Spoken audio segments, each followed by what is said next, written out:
الحمد للہ رب العالمین والصلاة والسلام علی سید الانبیاء والمرسلین اما بعد۔ مشرکین کے لیے استغفار کرنا منع، مشرک کی نماز جنازہ پڑھنا منع۔ Lecture number 35۔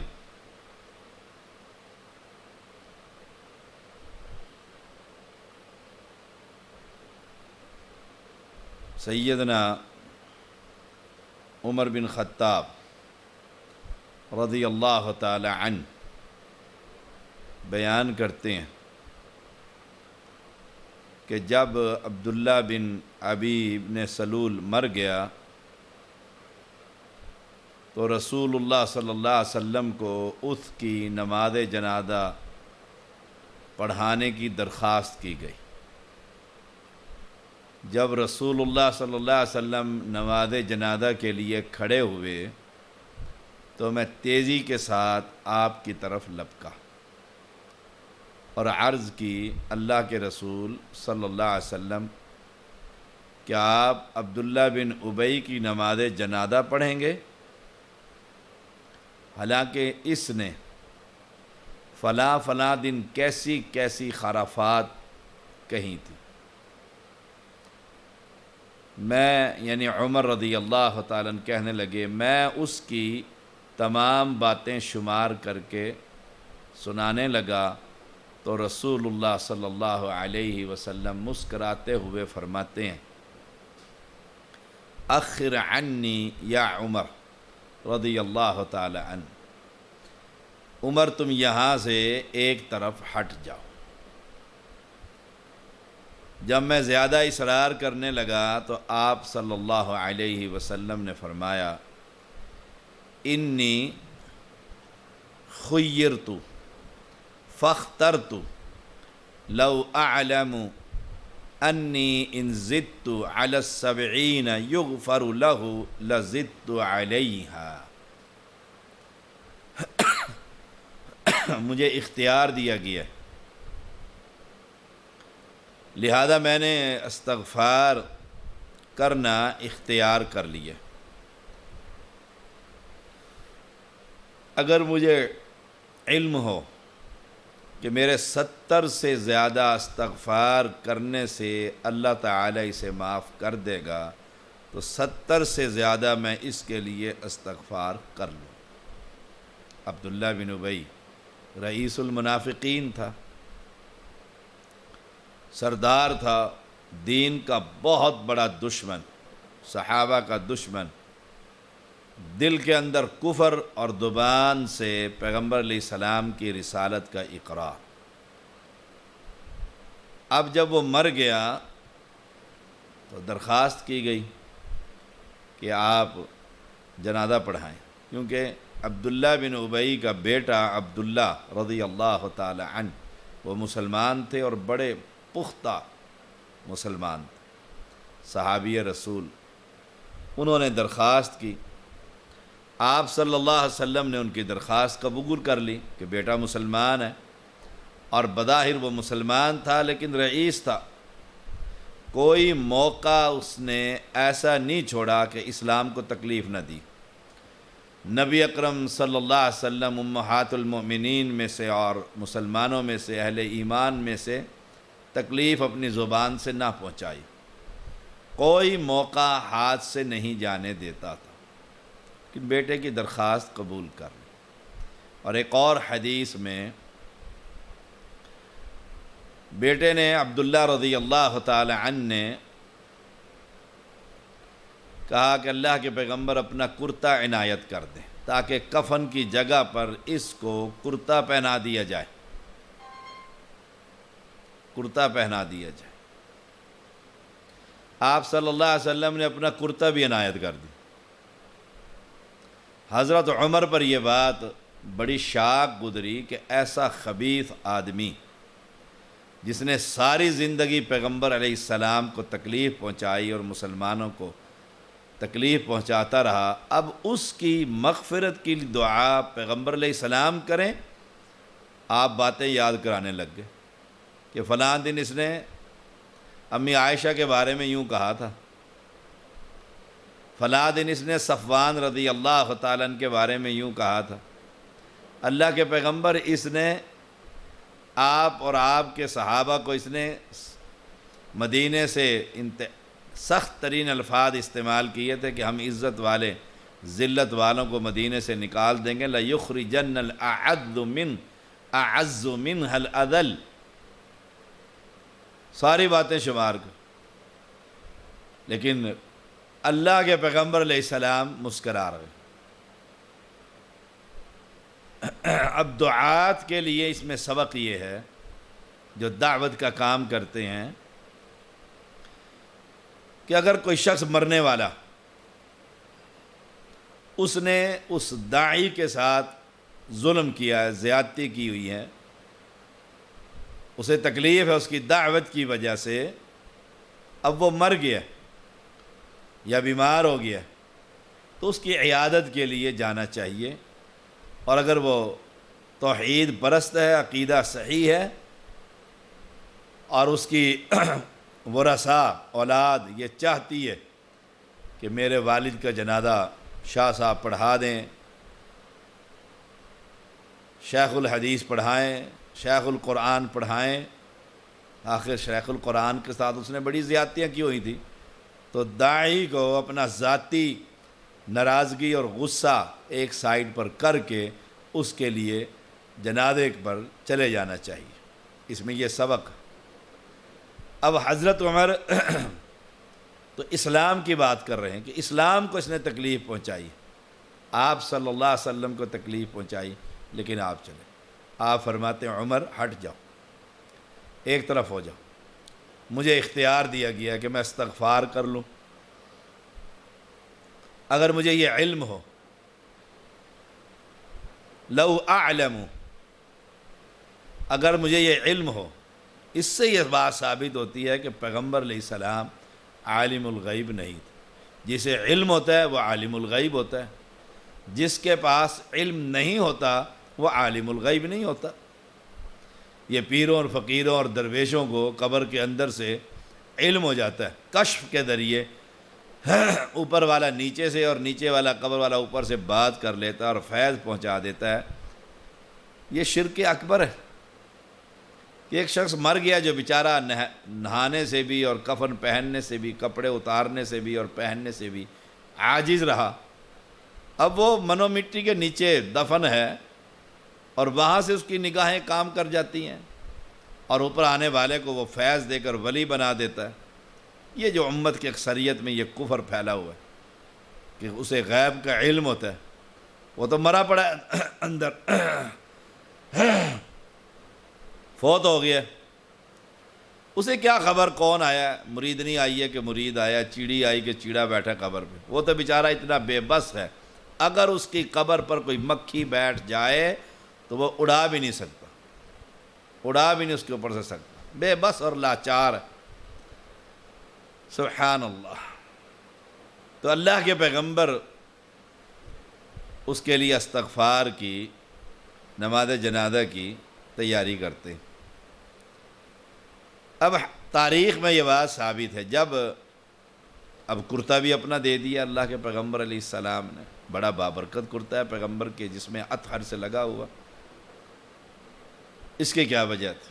تو حدیث میں آتا ہے جب عباس رضی اللہ تعالی عنہ پیغمبر علیہ السلام کے چچا قیدی بن کر آئے تو ان کے جسم پر چادر نہیں تھی، قمیض نہیں تھی، قد کاٹھ میں یہ عبداللہ بن ابی کا لباس اور چچا کا لباس برابر تھا، اس نے اپنا کرتا اتار کر دے دیا تھا نبی پر، احسان کرتے ہوئے کہ نبی کا چچا والد کی جگہ۔ تو اللہ کے پیغمبر نے آج بیٹے کی خواہش پر اس کی خواہش بھی پوری کی اور اس احسان کا بدلہ اتارا اور اپنی قمیض اتار کر اس کو دے دی۔ اب رہا نماز جنازہ کے لیے، رسول اللہ صلی اللہ علیہ وسلم نے اس کے لیے استغفار، پیغمبر کا استغفار کرنا تو بہت بڑا اعزاز ہے جس کی وہ آپ جنازہ پڑھائیں، واپس تشریف لائے۔ ابھی پہنچے ہی ہیں، لمحہ ہی گزرا ہے کہ آسمان کے مالک نے جبریل امین کو بھیجا اور کہا وَلَا تُصَلِّ عَلَىٰ أَحَدٍ مِّنْهُمْ مَاتَ أَبَدًا وَلَا تَقُمْ عَلَىٰ قَبْرِ إِنَّهُمْ كَفَرُوا بِاللَّهِ وَرَسُولِهِ وَمَاتُوا وَهُمْ فَاسِقُونَ۔ کیا خوبصورت آیت کریمہ۔ فرمایا اے حبیب، جب کوئی ان منافقین میں سے مر جائے تو آپ اس پر کبھی بھی نماز جنازہ نہ پڑھیں۔ وَلَا تُصَلِّ عَلَىٰ أَحَدٍ مِّنْهُمْ مَاتَ أَبَدًا، کبھی بھی۔ اب یہ نص نازل ہو گئی، نص نازل ہو گئی، آئندہ نہیں پڑھنا کسی کا بھی، آئندہ نہیں پڑھنا۔ وَلَا تَقُمْ عَلَىٰ قَبْرِ، ان کی قبر پہ بھی کھڑے نہیں ہونا۔ سبحان اللہ۔ کیوں؟ آخر وجہ کیا کہ نماز جنازہ بھی نہیں اور قبر پر بھی دعا نہیں۔ وَلَا تَقُمْ عَلَىٰ قَبْرِ، اس کی قبر پہ بھی نہ کھڑے ہوں۔ کیوں؟ اللہ نے قرآن مجید اتارا اِنَّهُمْ كَفَرُوا بِاللَّهِ، یہ اللہ کے منکر، سب سے پہلے یہ اللہ کے منکر، وَرَسُولِهِ، اور اس کے رسول کے منکر، وَمَاتُوا، اور مر گئے مرتے دم تک، وَهُمْ فَاسِقُونَ، یہ بدکار ہی رہے، پیغمبر کے دشمن ہی رہے، فاسق ہی رہے۔ اب یہ تین چیزیں ہیں، اللہ اور اس کے رسول اور فسق و فجور، اللہ کی بغاوت، اللہ کا منکر، نبی کا منکر، اور اس عقیدے پر وہ مر جائے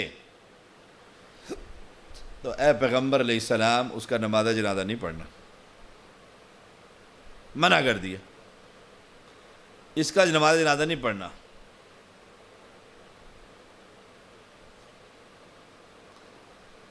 اب اس سے یہ بات ثابت ہوئی کہ ہم جن لوگوں کا نماز جنازہ پڑھتے ہیں، کفروا باللہ ورسولہ وماتوا، وہ یا علی مدد کرتا ہوا مر رہا ہے، چچا ہے، ماموں ہے، یا رسول اللہ مدد کے نعرے لگا کر فوت ہو رہا ہے، بدعتی ہے پرلے درجے کا، غیر اللہ کی نیادیں سب اس نے حلال کر رکھی ہیں۔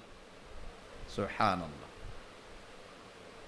بے شک وہ میرا باپ ہی کیوں نہ ہو، اس کے لیے اب مغفرت کی دعا کرنا کہ جی میں رشتہ دار اب کیا کریں، سارا خاندان ناراض ہو جائے گا، میں بغیر وضو چلا گیا تھا، لا حول ولا قوت الا باللہ۔ وہ جو ملت ابراہیم ہے، ملت ابراہیم، قد کانت لکم اسوۃ حسنۃ فی ابراہیم والذین معہ اذ قالوا لقومہم انا براء منکم ومما تعبدون من دون اللہ کفرنا بکم وبدا بیننا وبینکم العداوہ۔ یہ جو دو ملتوں میں عداوت ہے، یہ ملت محمدی ہے اور وہ قبر پرست ہیں، یہ اسلام پر اور دین پر۔ اب یہ برادری اور جی میرے علاقے کا ناظم اور میرے علاقے کا ایم پی اور میرا چودھری اور میرا سیاستدان اور میری پارٹی کا ممبر، اور سبحان اللہ، اہل توحید کا کیا کام کہ کسی مشرک کے لیے دعا کرے، اپنی آخرت برباد کرنی ہے۔ مشرک کا نماز جنازہ نہیں ہو سکتا۔ جو قبر پرست ہو، قبر پرست، قبروں کا رکھوالا، جو اپنے دور میں، دور حکومت میں علی حجویری کی قبر کو، پتھر کو عرق غلاب سے غسل دیتا ہو، بے شک میں اٹھ کا پارٹی ممبر ہوں، اور وہ مر جائے تو میں جنازے کے لیے کھڑا ہو جاؤں، لا حول ولا قوت الا باللہ۔ غیرت توحید اور ایمان توحید کیا کہتا ہے؟ وہ کہتا ہے کہ عمر کی طرح انکار کر دے رضی اللہ تعالی۔ ایک مرتبہ ہم ایک جگہ پر پہنچے، ہمارا پڑوسی فوت ہو گیا تھا، وہ دفنا کفنا کر آ کر بیٹھ گئے، ہم بھی چلے گئے، چند اہل توحید وہاں اہل توحید کا امام بیٹھا ہوا تھا اور ہاتھ اٹھا کر دعائیں مانگ رہا تھا۔ جو اس نے ہمیں دیکھا السلام علیکم، فوراً ہاتھ نیچے گرا دی۔ رب سے تو نہ ڈرا، رب سے تو نہیں ڈرا۔ کن کے پیچھے نمازیں پڑھ رہے ہیں اور کن کی نماز جنازہ پڑھ رہے ہیں؟ اہل توحید کے لیے بہت بڑا سبق۔ حضرت عمر فرماتے ہیں میں بعد میں بڑا حیران ہوا کہ میں اس دن رسول اللہ صلی اللہ علیہ وسلم کے سامنے ایسی جرت کیسے کر سکا، حالانکہ اللہ اور اس کے رسول خوب جانتے ہر چیز کو۔ میں انہیں یاد کرا رہا ہوں، اس نے یوں کہا تھا، اس نے یوں کہا تھا۔ اصل میں وہ جو غیرت توحید تھی اس نے حضرت عمر کو بولنے پر مجبور کیا۔ بعد میں انہیں خیال آیا مجھے ایسا نہیں کرنا چاہیے تھا، لیکن اس وقت غیرت توحید، اس لیے نبی اکرم صلی اللہ علیہ وسلم مسکرا رہے تھے کہ اس کا ایمان اور غیرت یہ کہہ رہی ہے، عقیدہ یہ کہہ رہا ہے اس کا کہ اس کے قریب تک نہ جاؤ، لیکن مجھے تو اختیار دیا گیا۔ سبحان اللہ۔ اب یہ کلمہ پڑھنے والے مسلمان، کلمہ پڑھنے والے مسلمان جو لا الہ الا اللہ محمد رسول اللہ، جب تک صریح کفر اور شرک کا ارتکاب نہ کریں اسے مسلمان سمجھا جائے گا، اور جو ہی وہ شرک کا ارتکاب کریں گے کہ ڈولی اٹھا کر میر علی شاہ کی قبر پر لا کر چڑھا رہا ہے، بس سمجھو مشرک پلیت ہے۔ علی حجویری کی قبر پر لنگر کے لیے دیگیں بھیج رہا ہے، جیسے نواز شریف کے بارے میں بڑا مشہور تھا کہ صبح اٹھتا تھا تو وزیر اعظم ہاؤس سے 12 دیگیں بری امام کی قبر پر بھیجتا تھا۔ اس کے کارندے مقرر تھے اس بات پر، روزانہ 12 دیگیں وہاں لنگر کے لیے بھیجنی۔ بد عقیدہ۔ تو کلمہ پڑھنے والے کو جب صراحتاً دیکھیں گے کہ یہ سجدے میں پڑا ہوا ہے قبر پر، تو اس کی جہالت دور کریں گے، اس کو قرآن مقدس کی آیات سنائیں گے، اور سب کو سننے کے بعد وہ کہے وہابی سڑ دے رہنا ہے، میں تو یا علی کہندے رہنا ہے، بس سمجھو پلید۔ اب یہ مر جائے تو اس کا نماز جنازہ نہیں۔ رہا منافقین، تو ان کا تو علم صرف اللہ کے رسول صلی اللہ علیہ وسلم کو تھا، بعد میں کسی کو نہیں۔ وحی بند ہو گئی، اللہ کے پیغمبر نے بتا دیا تھا، اور آپ نے حذیفہ رضی اللہ تعالیٰ عنہ کو ان کے نام تک بتلا دیے تھے، نام تک۔ اب کسی کو اس کے گناہوں کی وجہ سے اور گندے کاموں کی وجہ سے یا نفاق والی اس کے اندر عادتیں پائی جائیں تو اس پر یہ فتویٰ نہیں لگ سکتا یہ کہ یہ منافق ہے، نہیں۔ یہ تو دل کا راز اللہ ہی خوب جانتا ہے۔ ہم ظاہر کے پابند ہیں، باطن کا معاملہ اللہ کے سپرد۔ تو پہلی آیت تو یہ اتری وَلَا تُصَلِّ عَلَىٰ أَحَدٍ مِّنْهُمْ مَاتَ أَبَدًا وَلَا تَقُمْ عَلَىٰ قَبْرِ، آئندہ ان کی قبر پر بھی نہیں جانا، قبر پر بھی نہیں جانا۔ کیوں؟ یہ رب کے دشمن، اور جو اللہ کو چھوڑ کر غیروں کو پکارے وہ رب کا دشمن ہوتا ہے، رب کا دشمن ہوتا ہے۔ سبحان اللہ۔ اور دوسری آیت استغفر لهم او لا تستغفر لهم ان تستغفر لهم 70 مرة فلن يغفر الله لهم، سورۃ توبہ، سورۃ توبہ کی دونوں آیتیں۔ استغفر لهم او لا تستغفر لهم ان تستغفر لهم 70 مرة فلن يغفر الله لهم۔ آپ استغفار کریں یا نہ کریں، اگر آپ 70 مرتبہ بھی کریں گے تو میں رب اس خبیث کو معاف نہیں کروں، میں رب اس کو معاف وَلَن يَغْفِرَ اللَّهُ لَهُمْ، میں ہرگز اس کو معاف نہیں کروں گا۔ یہ تو دین کا بہت بڑا دشمن تھا، آپ کا دشمن، اہل ایمان کا دشمن، پیغمبر کے امہات جو مومنین ہیں ہماری پیغمبر کی ازواج مطہرات، ان کا دشمن، اس کو میں نے کبھی نہیں معاف کیا۔ وَلَن يَغْفِرَ اللَّهُ لَهُمْ۔ یہ صحیح بخاری حدیث نمبر 1366۔ تب دعات کے لیے اس حدیث میں بہت بڑا سبق کہ مشرک کے لیے نماز جنازہ نہیں، مشرک مصلی پر نہیں کھڑا ہو سکتا، مشرک کے نہ پیچھے نماز ہے نہ مشرک کے لیے نماز، نماز جنازہ تو مشرک کے لیے نا، نہ مشرک کے پیچھے نماز۔ اور بڑے حکیم اور دانا سمجھتے ہیں اپنے آپ کو یہ لوگ جو سیاسی لیڈر ہیں اہل توحید، اور وہ بڑا جی دیکھو جی رواداری ہونی چاہیے، ہمیں انہوں نے بلایا تو بڑا سوچ سمجھ کر، سبحان اللہ سبحان اللہ سبحان۔ سیدنا علی رضی اللہ تعالیٰ عنہ بیان کرتے ہیں، میں نے ایک آدمی کو اپنے مشرک والدین کے لیے بخشش طلب کرتے ہوئے سنا۔ میں نے اس سے کہا تو اپنے مشرک والدین کے لیے بخشش مانگ رہا ہے، یا اللہ اسے بخش دے، تو چاہ رہا ہے۔ اس نے جواب دیا کہ ابراہیم علیہ السلام نے اپنے مشرک باپ کے لیے استغفار نہیں کیا تھا؟ دیکھیں، باپ مشرک ہے، لات منات کا پجاری ہے، اور وہ مر گیا۔ اب ایک مسلمان آدمی اس کے لیے دعائیں کر رہے ہیں، اللہ میرے ابا کو معاف کر دے۔ حضرت علی پاس سے گزرتے ہیں، آپ پوچھتے ہیں، آپ اسے کہتے ہیں بھائی تیرا والد تو لات پر نظر نیاز دیتا تھا، ان کا متولی تھا، تو کہہ رہا ہے وہ معاف کر دے اللہ تعالیٰ اس کو۔ اب اس نے جواباً کہا ابراہیم علیہ السلام نے بھی تو اپنے والد جو مشرک تھا اس کے لیے استغفار کیا۔ میں نے آ کر یہ بات رسول اللہ صلی اللہ علیہ وسلم کو بتلائی تو آسمان سے قرآن مقدس نازل ہو گیا، ما کان للنبی والذین آمنوا ان یستغفروا للمشرکین ولو کانوا اولی قربہ من بعد ما تبین لهم انہم اصحاب الجحیم وما كان استغفار ابراہیم لابیہ الا عن موعدۃ وعدها ایاہ فلما تبین له انہ عدو للہ تبرأ منہ۔ اللہ اکبر۔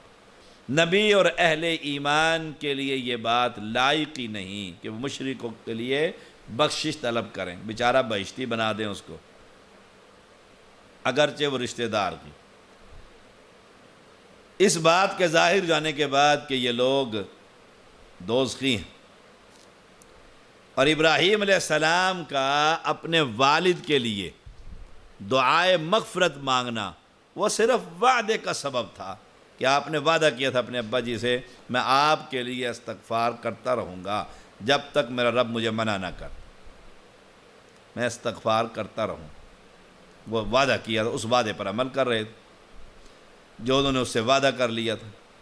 جب ان پر یہ بات واضح ہو گئی انہ عدو للہ تبرأ منہ، کہ یہ میرا والد اللہ کا دشمن ہے، اللہ کا دشمن ہے، تو پھر وہ اس سے بالکل براعت کا اظہار کر گئے۔ سیدنا ابراہیم علیہ السلام نے اپنے والد کو توحید کا پیغام سنایا، دعوت توحید پیش کی، اور بڑی زبردست، یا ابتی، یا ابتی، اے ابا جان، لا تعبد الشیطان، سیدھا سیدھا کہا کہ شیطان کی عبادت نہ کر ابا جان۔ حالانکہ شیطان تو نہیں تھا، سامنے تو پتھر تھے، مورتیاں تھیں، تصاویر تھی۔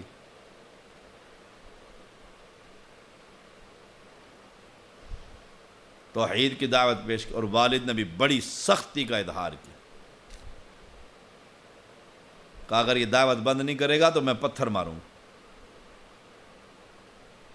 ابراہیم علیہ السلام کو اپنے والد کی مخالفت کا اتنا سخت سامنا تھا کہ آپ کو وہ ملک چھوڑنا پڑا، اور جاتے جاتے انہوں نے اپنے والد سے کہہ دیا تھا جب تک مجھے منع نہیں کیا جائے گا میں آپ کے لیے دعا کرتا رہوں گا۔ یہ وہ وعدہ تھا۔ پھر جب انہیں منع کر دیا انہوں نے دعا کرنا چھوڑ دی۔ امام ترمذی اس حدیث کو لے کر آئے ہیں، امام نسائی اس حدیث کو لے کر آئے ہیں، امام احمد اس حدیث کو لے کر آئے ہیں۔ نسائی کی یہ حدیث ہے 2038۔ وہ تو وہ وعدہ تھا اور سخت رد عمل تھا۔ قرآن مقدس میں آپ دیکھیں، وَاذْكُرْ فِي الْكِتَابِ إِبْرَاهِيمَ إِنَّهُ كَانَ صِدِّيقًا نَبِيًّا إِذْ قَالَ لِأَبِيهِ يَا أَبَتِ لِمَ تَعْبُدُ مَا لَا يَسْمَعُ وَلَا يُبْصِرُ وَلَا يُغْنِي عَنْكَ شَيْئًا۔ بڑا مکالمہ ہے، بار بار اپنے ابا جی کو دعوت دے رہے ہیں توحید، کس چیز کی عبادت کرتے جو نہ سنتا ہے نہ دیکھتا ہے نہ آتا ہے نہ جاتا لینا نہ دینا. اور یہی بات اگر ان سے کہیں بابا جی کی قبر پر آپ کھڑے ہوئے بابا جی سن رہے ہیں کہ تم سے زیادہ سن رہے ہیں.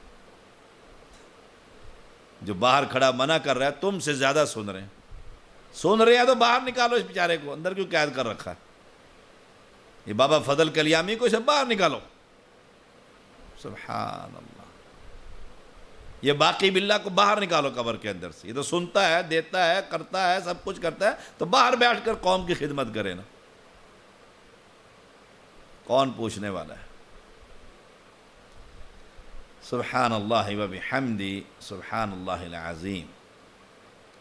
آج کے سبق میں مشرک کا نماز جنازہ نہیں, نہ نبی نہ اہل ایمان, نہ بیٹا باپ کے لیے. زندگی میں اس کی حیات میں اس کے لیے دعائے خیر, جیسے ابراہیم علیہ السلام زندگی میں کرتے رہے, یا اللہ اس کو ہدایت ہی دے دے, یہ کہیں کنارے لگ جائیں.